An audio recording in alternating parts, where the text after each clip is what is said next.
Greetings, friends. You are on the Ruslan Bailov channel, and today we will discuss the situation in Ukraine on November 14th, 2025.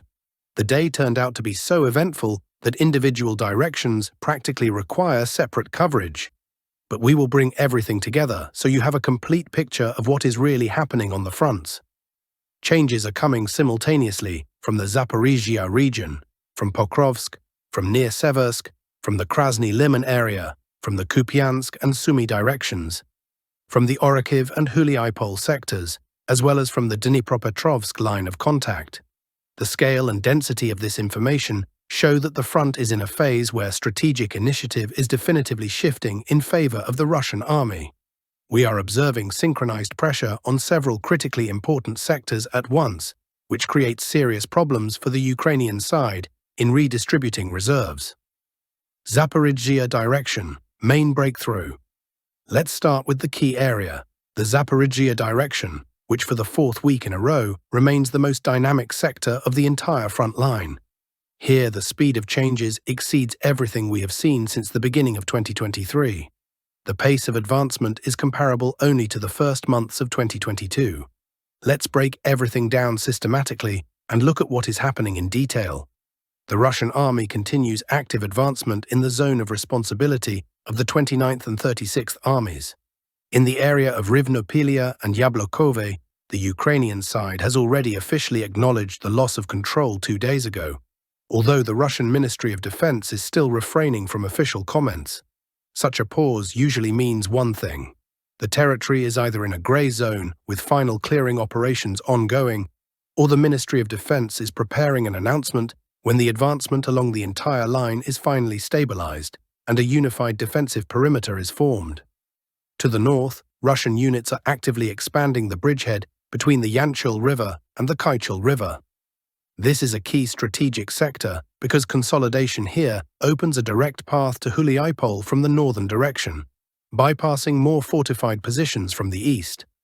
Russian forces are methodically reducing the distance to Nechaevka and Radostnoye, which is confirmed by both pro-Russian and neutral cartographic services. Ukrainian artillery is trying to slow this advance, but Russian aviation is working so densely that the enemy is forced to retreat from positions. But the main event of the day was complete control over the settlement of Orikhiv. Today, numerous video materials were published by the Vostok group of forces, where Russian fighters are raising flags in different parts of the settlement, in the southwestern, central, northeastern, and southeastern parts. There are many flags, at least 10, but even a few are enough to understand. The operation is complete. Orikhiv is under full and confident control of the Russian army. The video clearly shows artillery strikes, aviation work, use of drones, and full-scale clearing of every block. The map has been completely repainted, and the Russian army is beginning to move further toward Velikomy. This is where the most important part begins. Today, the first footage appeared of massive strikes by heavy aerial bombs on AFU positions in Velikomy. Such footage, as practice of recent months in the Zaporizhzhia direction shows, always becomes a harbinger of inevitable assault. Every time clearing of another settlement began, videos of strikes on the next target located to the west appeared simultaneously. This means that Russian units have already come close to the Vovcha River and will begin its crossing in the very near future. If Velikomy comes under Russian control, the AFU will face a threat of deep strategic breakthrough toward Pavlohrad. One of the key Ukrainian logistical arteries passes here, and its loss will create the most serious problems for the entire southern grouping of Ukrainian forces. Pokrovsk direction, exit beyond the city perimeter. Now let's move to the Pokrovsk sector. It remains the most discussed direction of recent days and attracts maximum attention from analysts. The Russian army is gradually but steadily pushing Ukrainian forces out of the urban agglomeration, forming a wide buffer zone between Pokrovsk and Ukrainian positions. The Russian Ministry of Defense officially announced today the complete liberation of the settlement of Ri. Most of the territory that was cleared was previously in the grey zone. On maps of neutral cartographic services, the northeastern part of Pokrovsk is painted in stable Russian color. Ukrainian forces are forced to compress toward Myrnohrad, gradually losing control around the entire perimeter and concentrating in central districts. But here appears the most important strategic moment. Russian units have begun to actively move beyond Pokrovsk, even without having completely finished combat operations for the entire agglomeration. This means that the city is already effectively behind the front line, and Russian forces are creating a buffer zone.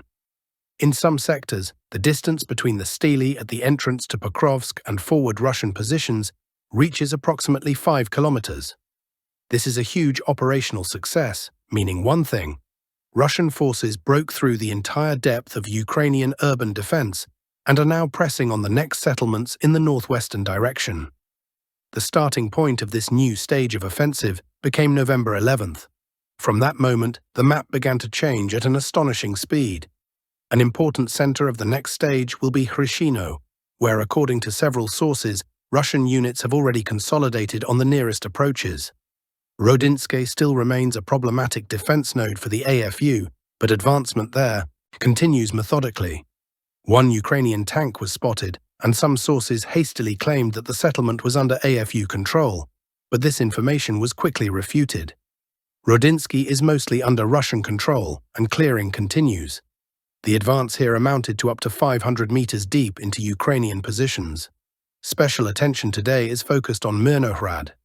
The southern part of the city, including the territory of the former citadel, has been completely lost by the Ukrainian side. From this area recall, about 25 Ukrainian servicemen came out and surrendered a few days ago. From the area of the Dmitrov mine, video was received today where a Russian fighter hoists the tricolor on the territory of the mine complex. This means the mine is completely cleared. The fortified area is destroyed, resistance is suppressed. Most likely, based on current tactics, the Russian army will methodically divide Myrnohrad into two isolated groups of Ukrainian military. The first group, Southern, where mass surrender of approximately 25 Ukrainian servicemen has already been observed, and a separate conversation will be conducted with them. The second group, Northwestern, which will be gradually squeezed from all sides until the moment of beginning negotiations on capitulation or evacuation. The movement will most likely go from Ri to the east and from the citadel area, again to the north, creating isolated pockets of resistance. Severesk direction, beginning of city assault. Now let's move to the Severesk direction. Everything had been leading to this critical moment for several months in a row. The Russian army methodically broke through echelon defense, gradually expanded grey zones, entered forest belts, occupied strongpoints. And now, the active phase of full-scale assault on the city of Severesk itself has begun. Yesterday, the forest belt south of the city completely came under control of Russian forces. Today, data is already coming in about a breakthrough of the first defense line at fortifications marked on maps with yellow stripes. This is the first line of southern AFU fortifications. Video materials from the settlement of Drobytsia convincingly confirm the presence of Russian units inside the urban development of neighboring districts. This means diversionary groups are already actively working inside Severesk, and the front line has actually entered the first quarters of the city. The Russian army is gradually infiltrating, filling the city with its reconnaissance diversionary groups. In the Zvanivka area, Russian forces have been conducting assault operations for several days now, but so far without visible changes in the line. Reports are coming in about Russian aviation strikes on AFU temporary deployment points in the Sviatopokrovsk area. FPV drones are also actively working on Ukrainian forces' positions north of Platonivka. Krasny Lyman direction. Let's move to the Krasny Lyman direction. Here, analysts are talking most about the settlement of Drobytsia. After lengthy and thorough regrouping of forces, the Russian army simultaneously struck from three strategic directions at once: from the side of Lyman, from the side of Yarova, and through dense forest massifs near the Siversky Donets River. Ukrainian supply lines are completely cut. Phased methodical clearing of the settlement block by block has begun. If the attack continues at the same high pace, Drobytsia will very soon become the next settlement, where the Russian Ministry of Defense will officially announce the establishment of full control. Fierce combat operations continue north of Yampil, in the area of Stavki and Novosilka. Strikes are being delivered on AFU positions in the area of Yarova, Drobytsia and Lyman itself. Kupyansk direction. In the Kupyansk direction, the situation is developing more slowly, but extremely carefully and methodically. Every 3 or 4 days, a new map correction arrives. Another street, another block, another forest massif passes under Russian control. The main thing, the eastern part of Kupyansk, which the Ministry of Defense has already officially declared as fully controlled territory, is gradually being confirmed by new video materials from various points in the city. Russian forces are advancing in the eastern part of Kupyansk and actively moving toward the strategically important hub of Kupyansk-Vuzlovyi. Serious combat operations are underway here. Yesterday, one sector of combat operations came under RF Armed Forces control. Today, information came in about control over another sector. Perhaps in the coming days, we will see additional changes. In the Dnipropetrovsk area, Russian units are methodically advancing literally every 3 to 4 days. And south of Kupyansk, fierce battles are ongoing for Sadove and Kurilivka. Despite official statements from the Ukrainian side about holding these positions, Russian units advanced forward and pushed the enemy back to new, less advantageous defense lines. Active combat operations are underway in the Sobolivka area, where Ukrainian military are trying to counterattack Russian positions directly in Kupyansk itself. These were the main breakthrough directions where the most significant changes occurred today. Now let's return to the southern sectors of the front and other directions where active combat work is also ongoing, to give you a complete picture along the entire line of contact. Kherson direction. Let's move to the Kherson direction. There are no major strategic breakthroughs here, but high intensity of constant combat work from both sides is observed. Russian aviation delivered 6 strikes on Ukrainian positions in the areas of Tyakhinka, Tokarivka, Ponyativka, Sadovy, Antonivka, and Dnipropetrovsk. In response, the Ukrainian side attacked Russian positions in Dacha, Pishchanivka, Holopristan, and Krinky. Combat contact is dense and constant, but there are no strategic changes in the front line yet. Everything will be decided later when one of the sides tries to make a decisive breakthrough on one of the sectors along the Dnipro. Orikhiv direction. Now, the Orikhiv direction. In Stepnohursk, fierce bloody battles have been going on for the second week in a row without significant change in the front line. Both sides are taking losses, but no one can achieve a decisive advantage. But in the Stepne area, an important tactical success was recorded. A forest belt approximately 400 meters wide completely passed under control of the Russian army. Against the background of steadily active Mala Tokmachka, this creates additional pressure on the entire Ukrainian defense system in this sector. In the Mala Tokmachka area, fierce combat operations continue. Both sides are striking enemy positions. Russian forces are attacking AFU positions in the area of Novoandriivka, Orikhiv, and Novodanilivka. Here, a map repainting occurred in favor of the Russian army. Territory east of Mala Tokmachka came under Russian control. Huliapole direction. The Huliapole direction today became one of the most key on the entire front. Here, the Russian army is moving simultaneously toward 3 strategically important settlements at once: Vesele, Zelenyi High, and Vysoke. A large section of territory north of the previously liberated Rivnopilia and Yablokove has already been completely cleared, and the pocket in which Ukrainian units fell will most likely cease to exist in the very near future. The advance of Russian forces to Zaporizhzhia and constant massive strikes on AFU positions indicate that Huliapole is essentially already under real threat of operational encirclement from the northern direction. Dnipropetrovsk direction. In the Dnipropetrovsk direction, complete clearing of Danilivka by Russian forces has already been officially confirmed. South of Yehorivka, the advance reached an impressive approximately 3 kilometers. The critically important supply road to Huliapole has been completely cut by Russian units. Constant data is coming in about strikes on Radosnoye, Nechayevka, Nove Zaporizhzhia, and Oleksandrivka. The constant pressure on Velikomikhylivka is becoming especially strategically important.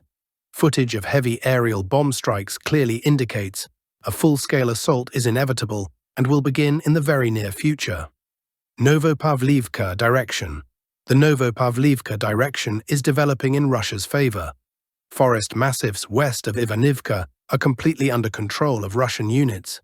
The southern part of Novopavlivka, according to several pro-Russian sources, has been lost by the AFU, although this information is not yet confirmed by video materials. Ukrainian attempts to counterattack Russian positions north of Ivanivka are not bringing expected results. Drobytsia salient. In the Drobytsia salient, information is contradictory and confusing. But one thing is becoming clear for sure. Rodinska is increasingly and more confidently coming under Russian control. The advance here amounts to approximately half a kilometer deep into the front line. Fierce combat operations are ongoing in Nikhanorivka, Suvorove, Fedorivka, and Pankovka. Pro-Ukrainian sources claim one thing, pro-Russian the opposite. We are waiting for confirming materials. Kostyantynivka direction. The Kostyantynivka direction is also experiencing an active phase of combat operations. Along the railway, Russian forces cleared an entire section of Ukrainian fortifications and completely took it under control.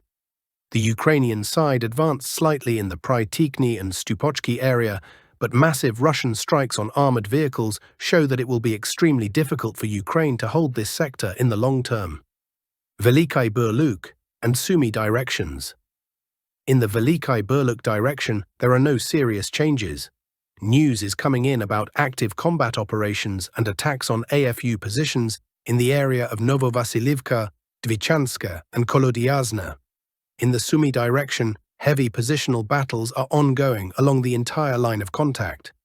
Russian forces are delivering strikes on AFU positions in Atinska, Stukalivka, Andriivka, and Kondrativka. The Ukrainian side is responding with strikes on Tyotkino and Vorozhba. Russian strikes on temporary deployment points are preventing the advance of Ukrainian military toward Tyotkino. Conclusion. And with this, we conclude our detailed review of the situation on November 14th. The front line is changing literally every day. The Russian army continues to methodically expand control on several key directions at once, and the trend of recent weeks is becoming increasingly obvious and stable. Strategic initiative has definitively passed to the Russian side. Thank you for watching. Subscribe to the channel, like the videos. See you soon.